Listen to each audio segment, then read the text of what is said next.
a minute, dude. That's not what we're doing. That's definitely.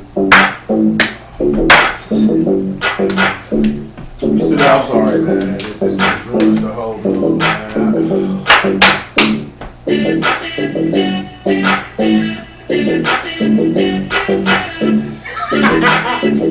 Oh my bad, I know what you waiting on.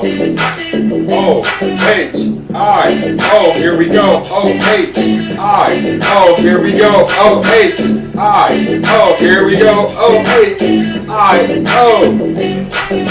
I know you looking like you read the book and you stuck. You really a Ohio State fan, you want to be a buck. Don't sit there, don't be a little phony, cause you know I'm coming through like a sandwich of bologna. Don't sit there, you ain't real smart. You Michigan fans live in the dark. It's cool, I ain't trying to be a slight. Be a Buckeye fan and come to the light. Ooh. Be quiet now.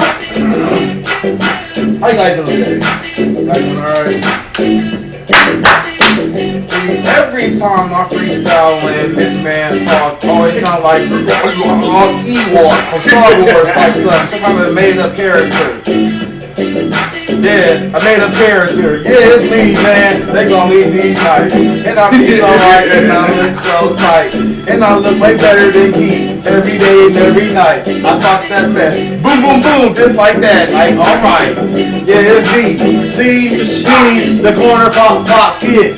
Can you see? Y'all watching us going in. We about to go ahead and tell all your friends where do we begin. I don't even know I'm gonna freestyle, man. This like G.I. Joe. All you can know. Hey, I don't even know.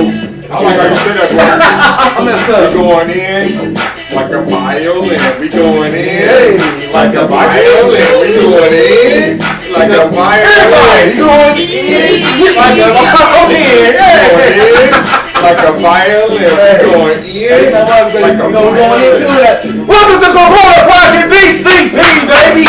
We back for part 2, man. Hopefully y'all enjoyed part 1, man. Please hit the like button, subscribe button, share on all social media platforms. You can find us on TikTok, Facebook, YouTube, Instagram, _corner_pocket. Man, we bought, man, this guy right here, man. I was talking to him earlier before we got started. And this is the other part of the dynamic duel, the Hutchinsons. Like, if you haven't heard about them, the Hutchinsons. The what? I added a little sentence.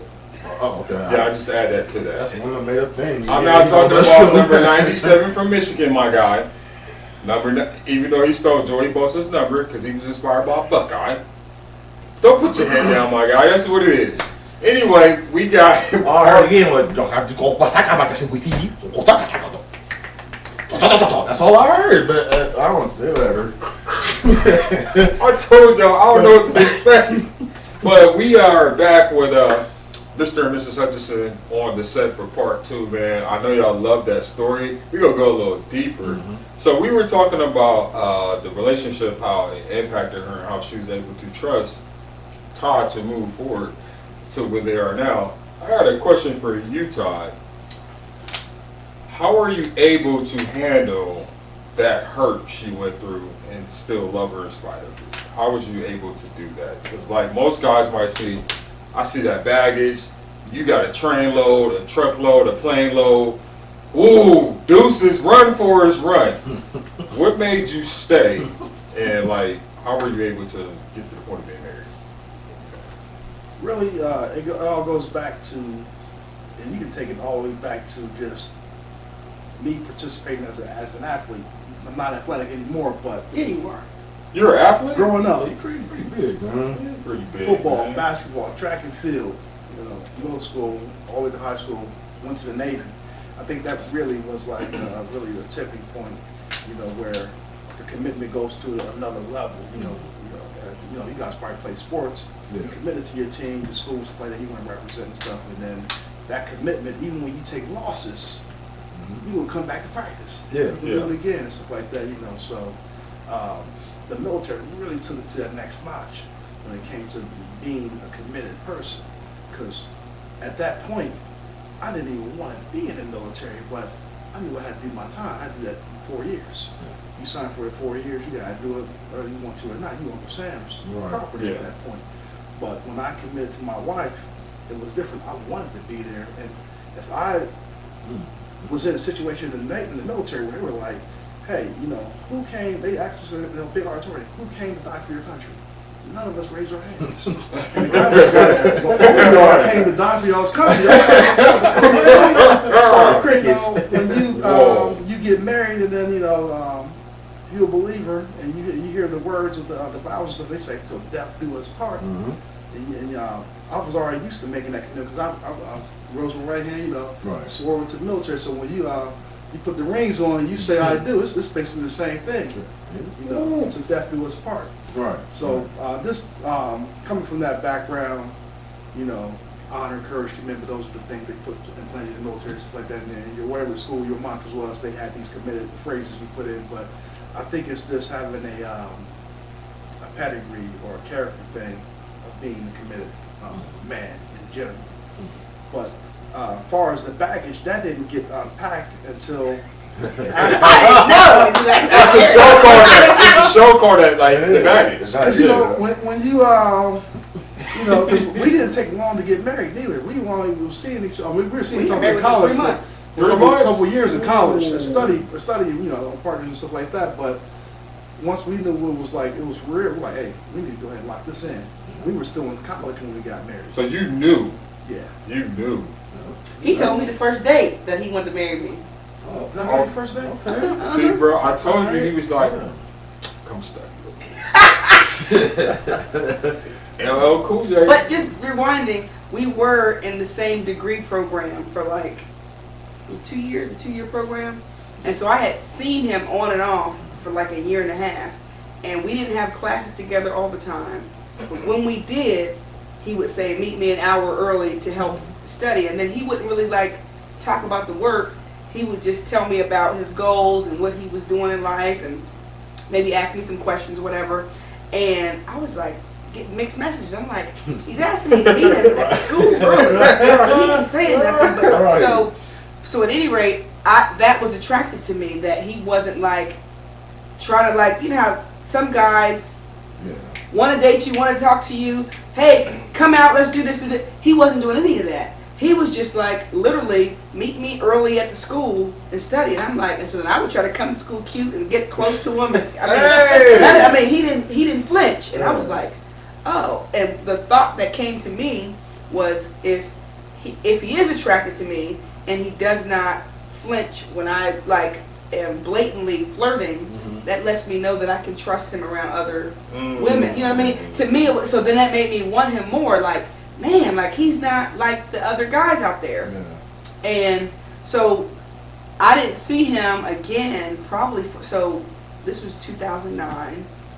He graduated in June of 2009, and I graduated in October of 2009. So I was seeing him on and off between that, and then I did not see him after he graduated, and I continued on with my program.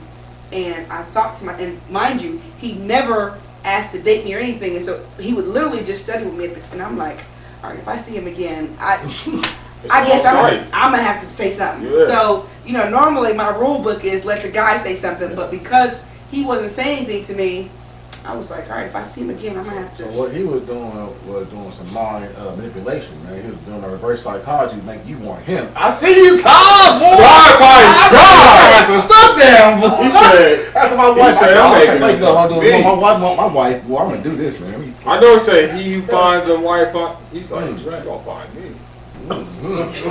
But he did like, so when I met, so then what happened? October, I graduated with my associates.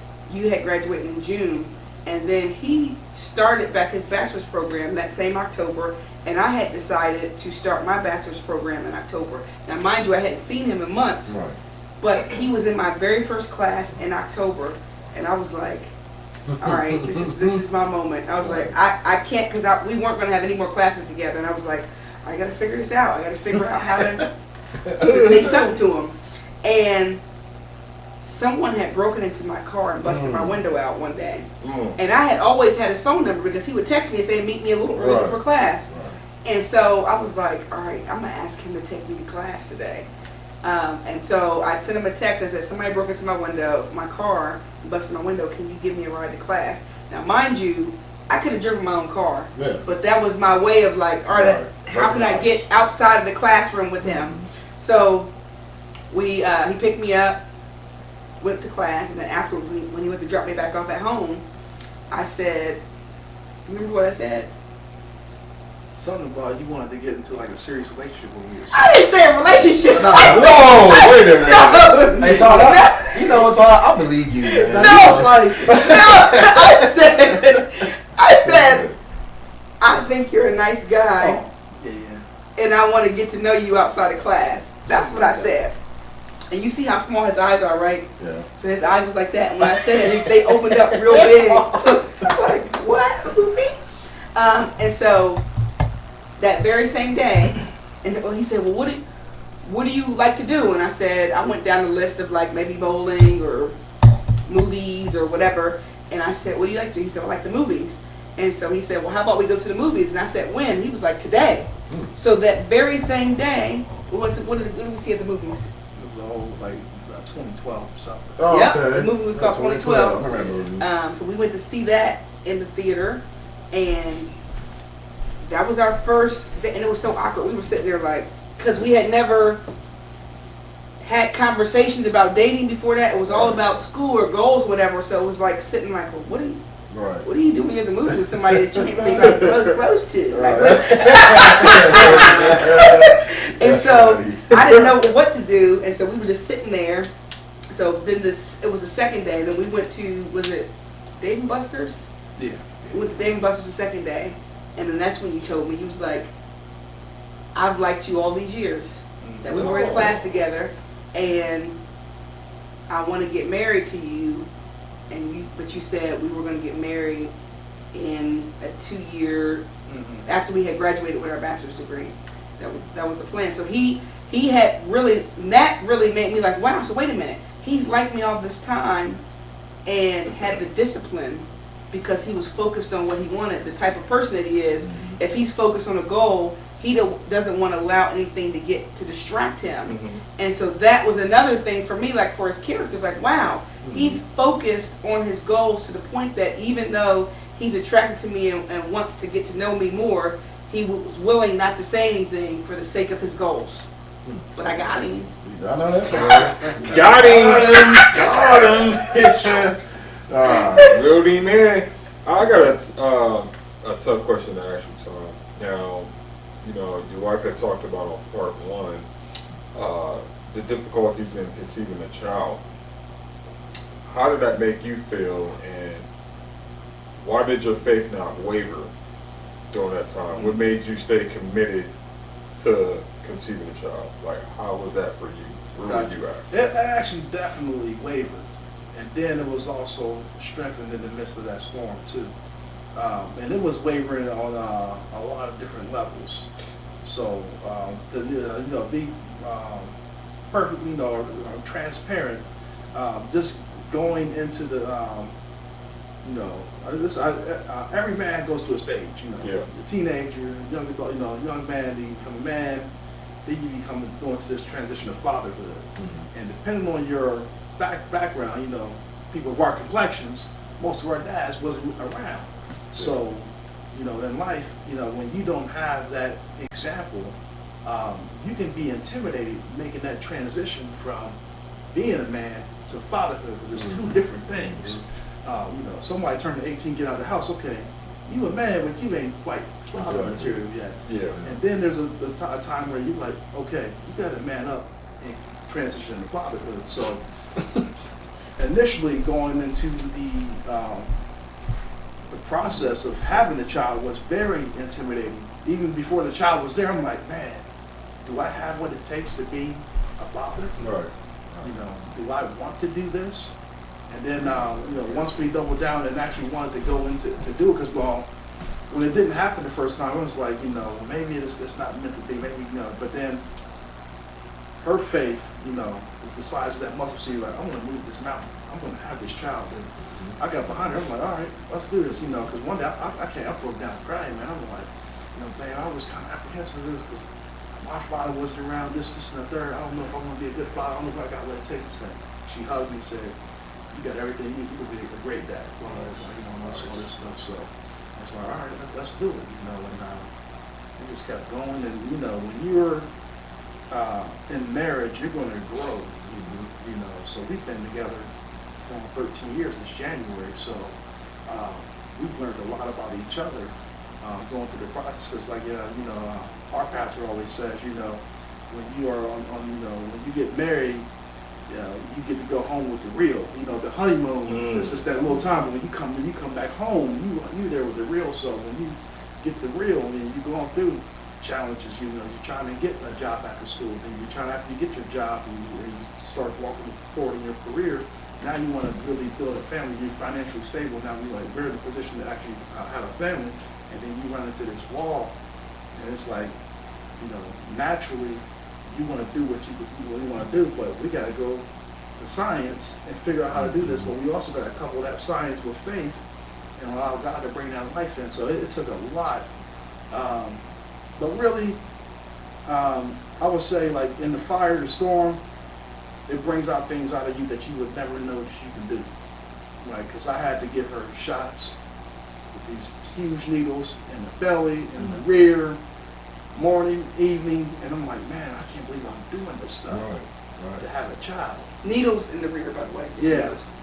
So, you know, I can't. I had to say it. The Man, thought it was crossed in my my belly. mind. I was The trying thought to crossed my fly, mind, and so I can't, man. In the back, I was really doing in the time like I had to clarify. Hey, man, you just kind of like,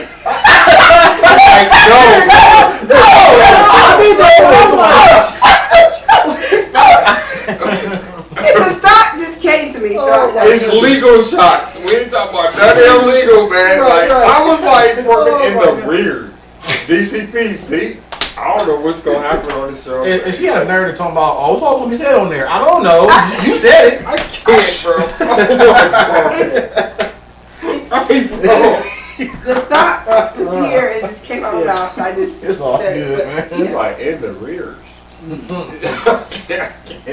No, but you were giving her the in vitro shot. Yeah, right? yeah. To make her, yeah. Right, but you know, going through that, and then like when you go through it and it not working, and it's all about that faith. Faith is almost like a muscle. Yeah. You got to keep exercising it. So even when there is no sense realm evidence that you can even do it, you still have to keep going anyhow. Right. And then when it happens, you know that it was God because you couldn't do anything to make it manifest yourself. And as men, we think we can do everything, but we really need to humble ourselves to God's plan for our life. Man. He just dropped a jewel, man. Yeah. We just talked about that. Yeah. Your Definitely. posture and position. Yeah. You said sometimes your posture can determine your position. Your posture of humility and being humble. You know, it can determine like your elevation and position. And he said that, man, sometimes our egos get in the way. And we think we know everything, we try to fix everything. But my man said you have to humble thyself. You know, humble yourself and seek God, man. I love it. I got a question for both of y'all. So as you were sharing your story of part one, you know, all your journey and everything, so both of y'all, like what was your thing? You were like, okay, you know what, I want to help your dream come alive, and what was your input on it? Like, okay, well, we need to do this, and this. Like, how did y'all come together? I know y'all say, you know, y'all don't argue nothing, but how did y'all come together as on a business aspect of the marriage to make everything come to life? That's a good question. I would say going through the infertility journey, it was probably one of the best things that could have happened. Like Todd was saying earlier, that it brings out part of you that you didn't know that was in there. So with him giving me the shots, I got to see the caregiver side of him. I saw him like with a spreadsheet and planning and all this stuff, and like, dude, I'm like, why are you all clocking every single dollar that goes up, you know? But I saw the caregiver, and he started. That's when he started cooking. Oh, okay. So the cheese. So he started cooking during that time because I had during that 8-year span, I had like 2 or 3 surgeries in between there. And so like there were times where like it may have been a week where I was just kind of laid in the bed and couldn't do anything. So he started getting on YouTube and watching videos on how to make foods and recipes and started cooking. He did later tell me that my food that I was cooking wasn't that good and he wanted good food. Oh, you did, Ty. That's You a whole never do other that. story. You don't do that. Oh, I wasn't mad at all. You acted. I was not mad. I was happy because I did not like cooking. I do not like So how cooking. did he tell you? Did he say it was just terrible? Stop. Pretty much. He said I'm going to start cooking. Well, so after he learned to cook. What did you say? It's the military. I'm pretty It's the direct. military. He's direct, but you know what? I appreciate directness. Yeah, like yes. I have thick skin, and I'm like, I would rather you tell me the truth than for you to tell me a lie. If you don't like it, say you don't like it, because I'm gonna keep doing it. If you know, like sometimes in a relationship you don't get what you want because you don't say it, Exactly. and then and secretly you upset. So he tells me what he tells me, and so I know that if he says something, even if it's a compliment, Yeah. I know that it's sincere because he's not somebody that tells me stuff just to tell it to me at all. But he did, so he started cooking while I was getting some of the procedures or whatever, and I found that he was good at it. Now I did not put much effort into cooking. I would just throw stuff together because I would be on the go doing whatever I was doing. And then finally he was like, you know what, I'm going to take over the cooking. And he said, because I want good food. And I was like, well, what do you mean good food? Like you're trying to say the food that I make is not good? And he was like, yeah, it's not. And I was like, Come on, man, Ty. yeah, I said, oh, okay. And I said, good, because I don't want to cook. But, you know, that honestly, that's what relationship is. Yeah. You find your lane and you stick in it, right? Like Yeah, society right. says the woman should cook and the man needs to do this. You do what works best in your home. Right. So if my man wants to cook and he's better at it than me, there's nothing wrong with me saying, you're right. I'm not going to get offended or upset to say, like, why did you say that to hurt my feelings? The reality was, I didn't want to cook. I did not want to put the effort into it, so why am I going to let my ego get in the way that he said that? It was the truth. It wasn't good. That's relationships too. You know, in order for us to build a family and doing the business and all that stuff. Now you need people in your life that will tell you the truth. And if people don't want to tell you the truth, that means they really don't love you. Yeah. They're gonna let you just keep going off the path when they can tell you, hey man, you're doing it wrong. You need to straighten up. You know. So some people say you can't really judge people, but how are you gonna get promoted if somebody doesn't judge what you're doing is quality? Right. So, but like she was saying, like for us to like do what we do, like that's a relationship. You know, if you don't have somebody in your life that if you got all these yes men around your life, you really don't have a real relationship. You should be able to rub people, not necessarily the wrong way, but in a way that says, hey, okay, if you got a lot of people that accept your mediocrity, then you'll stay at the same level. Yeah. But if they know you can do better, they see more potential, they can tell you, hey man, you can do better than that. Or say, hey man, we can do better than that. Yeah. Yeah, and you don't want to have to walk on eggshells. So I appreciate his honesty. I don't get hurt as much. I think because I process stuff differently and I know the place that it's coming from. Right. But that leads up to business. So all of that time dealing with the infertility, him learning to cook, him saying what he was saying, getting on YouTube, learning how to cook different meals or whatever. Then as I began to get into different business endeavors and training classes that I was doing or whatever, recordings, Todd actually got on YouTube and taught himself how to edit videos. He got we bought a camera. He got online and taught himself how to use my camera and watch probably about 40 hours or more than that, of hours, like probably 100-some hours of training for me. Literally, there was no reason for him to learn how to do that, but he wanted to support and what that communicated, even though he's not the person that's going to be like, wow, I am so proud of what you're doing. His action said, I believe in what you're doing, and I'm going to support it however I can. And my skill is technical, so I'm going to make sure that I get, learn how to do all the stuff, and you won't have to worry about it. And so he learned how to do all that. He also, when you're in a relationship, that person knows you better than anybody else. So the people, if I go and I do a speaking engagement in front of 500 people or 1,000 people, whatever, or I'm preaching at church or whatever I'm doing or training, people, they see me and they're like, oh wow, you know, like that was good. You said da da da, you know, like we got this and that out of it. But he knows the real. That at home I'm nervous, like, oh my gosh, I hope it's going to turn out okay, and he'll be the one to say like, you got this, like, you know, just, or I'll be nervous, like I'll record something and I'll be like, but I don't want to post it because I don't want it, and he's like, put the content out there, you know, and Right. yeah, but Yes, yes. even to be able to say that, so he helps me to do what I do, and then vice versa, because he's more, I'm probably more vocal to other people. He's vocal to me when he's close. I'm vocal to like anybody. Like if I don't like something and you say something, I'm gonna say something to you right then and there on spot. I ain't gonna hit you. I don't think. He said, I don't think. I don't think. But I will, you know, Yeah. say something. Todd is more, I'm not gonna say I'm not humble, but he's more like, he prefers the other person. And he's serving them and he's like, you know what, it's no big deal. And if I sense that maybe it's a big deal to him and he's just being nice to somebody, I'm gonna say, no. Nope, it is a big deal and here's what we're gonna need you to do. Right. Or Right. even like, what happened with the U-Haul truck? The U-Haul, this was a couple years back, and they charged us for extra mileage. And you were like, no big deal, it's not a big deal. And I was like, oh yes it It's is, just a big because deal, I know right. that you calculate all Yeah. your dollars, Yeah. and he just didn't want them to be uncomfortable, whatever. And I'm like, nope. So I called, and we got it squared away, and they gave us the money back. So, and there's things like, for him, he's supporting me with his technical knowledge, and then there's things like, because of my background in like management, then that I can help guide him on as well. Like, hey, you may want to say this or don't say that, or here's how you can do this. And so like we both balance each other out. Yeah.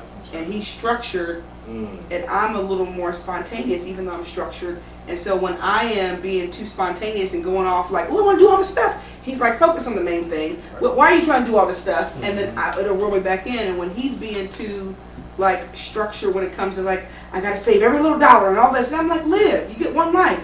You can't save every dime that you have. You need to make sure that you enjoy yourself. And so I think having a person with a different personality too helps you in business, because Need that. yeah, Like, The like big it's thing- like, oh, not to cut you off, Yeah. I don't like how you said that. It's like you're structurally spontaneous and he's spontaneously structured. yeah, Which is kind of like, that's a weird dynamic right there, but you guys make it work. But you're about to say something. Oh, y'all always gonna say, you know, what keeps like, because I know a lot of people probably don't make it 5 years. Yeah. We're almost going 13 years of marriage. Well, it helps the business, family, and all that stuff come together. And where we don't argue, we always have a goal or something that we're trying to achieve. So like, we can't really sweat any of the small stuff, because like I'm so laser focused on what we're trying to do. I'm like, I can't let any other things that's not a priority come into our, you know, our relationship or our marriage and stuff like that. So That's the word too. Like, Yeah. where there's no vision, like the people cares, man. Yes. Like, and like, you know, lack of knowledge. You guys are communicating. So I knew we was going to this relationship, man, bro. I felt it tugging. I knew it. I knew it. It'd be like 5 minutes in. I knew it. So I got to ask you guys this question. We keep bringing up faith, and you guys in church and stuff like that. How important, or like advice you can give other couples, why it's so important? It seems like God is the foundation of your marriage, of your lives. Why is that so vital and important? Well, I'll start. So, it's absolutely important because, like, you know, there's all these scriptures that says, you know, husbands, love your wife as Christ loved the church and all this stuff. And then there's like, wives, submit to your husbands, all this stuff. But people of the modern era, it's hard for anyone really to submit to anyone, because everybody's all about this me culture and you got to do you and all this stuff. But in marriage, and it was mentioned today even during our sermon, our pastor always kind of pegs on marriage as kind of one of his cornerstones, because like, especially now in this day and age where marriage is like not even defined as you can't even define it. People are trying to define it as man and woman and woman, all this stuff. But like really, when you get down to the marriage, you know, a man, you know, the biblical way, a man and a woman, it all comes down to submission. And if you're selfish, you shouldn't get married because you can't, part of being married is about being selfless. And you Wow. have to submit yourself, and it's an equal selfish thing where, if I'm not submitting myself to my wife, then she's not submitting herself to me, submit herself to me, it's just not going to work out. So that's one thing that we've learned over the years. And if you serve as if you're serving unto the Lord, it doesn't matter who the person is. Now, as far as you can be your neighbor and all this stuff, but when you're married, you really, the rest of the world doesn't matter. It's just me and her. Mhm. So, but when you get to that point, I think you can really have a good marriage, but really just don't be selfish. Did We you all just gonna quote? be Did you selfish. just quote Tupac? Me against is me us against the world. That's against the word. That was Tupac right there. He got game. Yeah. He got game. It's the vision. If you can get the tunnel vision, it's like it's just me and you. Then everything else gets blocked out and it becomes easier. Yeah. But if you got competition, like, okay, I got my homeboys I used to hang out with in school and stuff and all that stuff, man, we grew up together, but we close and all this stuff, then it's going to pull you away from your relationship with your wife. So once you get married, and that was a huge thing for probably both of us to really get out of that the identity. Like, you identify with your wife now. You're not, you still got your friends that you grew up with and all that stuff, but the bond that you have with your husband and wife is so much closer. It's the closest relationship you're going to get besides your parents. Wow. And I would say, like, God being the foundation is like purpose.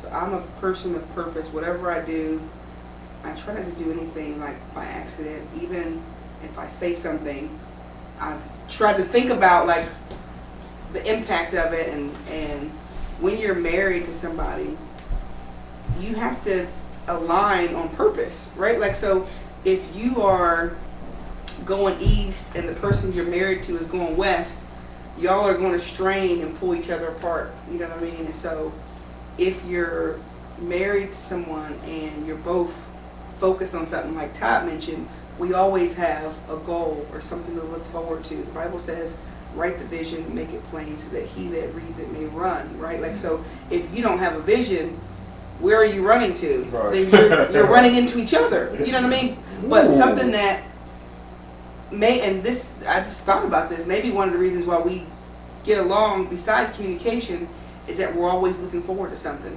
So it's like a goal. So when we're talking about stuff, we're talking about happy stuff. Mhm. We're not even like, if something happened 4 years ago, we're not like, 4 years ago you said such and such. It's like we're not thinking about that because there's plenty of things in the future that we're looking forward to. We're looking forward, he's planning me a 40th birthday party. We're looking forward to taking other trips that we have coming up. We're looking forward to like things that we're doing in business. We're looking like all this stuff. And so when we communicate, we're looking forward to our son TJ. There's things that he's starting a new school, and like we're preparing him for sports or whatever. Right, So like right. as you begin to talk about goals and dreams, and you have a vision for where you're going, there really is no time for other stuff Mhm. because it's like we're on the same team. It's like a basketball or a football team. If all the players are trying to win, they're playing their position, and even if they don't like each other, they're going to play on that field. You know what I mean? Because they have the same goal, and it's the same way with us.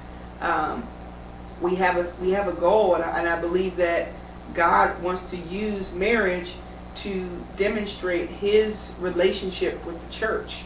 To Whoa. Let Absolutely. me stop you right there. It's going to be a part 3, bro. Oh, man. She's about to give y'all something. I had to Alright, stop shit. it right there, bro. Y'all going to come back for part Alright, 3. we got part Why 3, man. God is ordaining marriage as the reflection of the church. Y'all going to about to Yes. get that. Yes. I like how you quoted, that was that 1 Corinthians 13 where love keeps no records of wrongs. Mhm. So you can't go back and get the 4 years ago. If you forgave them for it, you free them from it. That's right. They don't need to go on back to it. You can't go backwards to go forward. So you're moving forward. I love that. But part 3 is coming. They were talking about how God is using marriage as a reflection of the church. We're going to dive into that when we come back for part 3. You got something to say, Yeah, Diane? man. I just find us on IG, the_corner_pocket. We on Facebook and TikTok. The Corner Pocket, man. He gonna pop up on the pop up. Man, we out here, man. Like I be saying, share it, everybody, man. We on YouTube, so like, subscribe, and like share with the lady over at the nursing home, right? Her name is Miss Johnson. So you go there, you ask for room 33, and share Miss Johnson. She's gonna go tell Mr. Richard. You know, he got the cookies and everything. Hey man, you know what to do, man. Hey, DCP in that corner pocket. Hey, we'll be back for part 3. Love y'all.